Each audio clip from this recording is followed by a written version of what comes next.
जय माता दी दोस्तों, अपना देश चैनल में आपका स्वागत है। दोस्तों, लास्ट वीडियो में हमने बात करी थी कि नवरात्रि के बीच में अगर पीरियड्स आ जाए तो पूजा कैसे करें, व्रत करें या ना करें, और साथ ही दोस्तों अष्टमी और नवमी के दिन पूजा कैसे करें। अब एक समस्या ये आ जाती है, कभी कभी हमें 9 कन्याएं नहीं पाती हैं तो पूजा कैसे करें।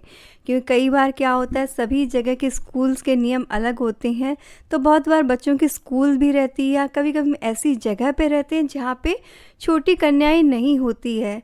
तो ऐसी दशा में भी इस नियम को कंप्लीट करना बहुत मुश्किल भरा हो जाता है।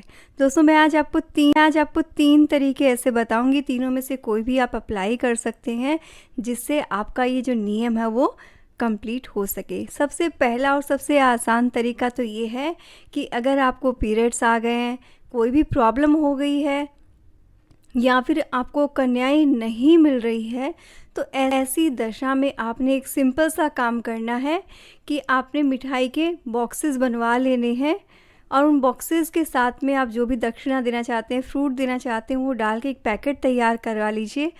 उन पैकेट्स को आप चाहे तो मंदिर में डिस्ट्रीब्यूट करवा सकते हैं या फिर कहीं पे भी आपको रास्ते में कहीं पर भी कन्याएं में आपको दे सकते हैं। लेकिन ख्याल रहे, कन्याओं की जो एज है, उम्र है, वो 2 से 10 साल के बीच में ही होनी चाहिए।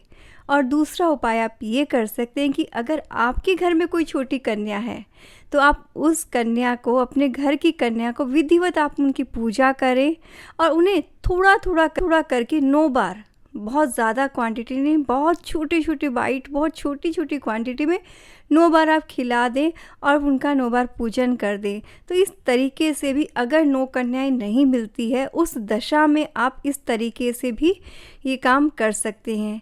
और तीसरा उपाय ये है कि आप माँ भवानी को, माँ दुर्गा को ही कन्या के रूप में मानकर पूजा कर लें, 9 जगह प्रसाद निकाल दें और पूजा कंप्लीट होने के बाद में वो जो प्रसाद है उसको 2 तरीके से आप यूज़ कर सकते हैं। पहला एक तरीका तो ये है कि आप गाय को खिला दें, लेकिन आजकल ये समझती कि गाय को खिलाने नहीं देते और बहुत जगह गाय नहीं मिलती है। तो ऐसी समस्या हो तो उसका भी एक समाधान है। ऐसी दशा में आप वो प्रसाद की थालियाँ जो है वो किसी मंदिर में दे सकते हैं। तो इस तरीके से आप अपने नियम को कंप्लीट कर सकते हैं। और इसके अलावा भी अगर आप इन तीनों तरीके से भी काम नहीं कर पाते, यानी आपको कन्याएं नहीं मिल रही, घर में भी कन्या नहीं है और अब बाद में आपको खिलाने की, गाय को खिलाने की या मंदिर में देकर आने की समस्या है, तो ऐसी दशा में दोस्तों एक चीज़ ख्याल रखिए, नवरात्रि की पूजा में कन्या पूजन का बहुत अधिक महत्व है। लेकिन ऐसा नहीं है कि कन्या पूजन नहीं करेंगे तो आपकी नवरात्रि की पूजा अधूरी रह जाएगी, ऐसा जो कहीं पे भी विधान नहीं आता है। कन्या पूजन करना माँ भगवती की साक्षात पूजा करने के समान होता है। तो अगर आपके लिए पॉसिबल तो आप ज़रूर कीजिए।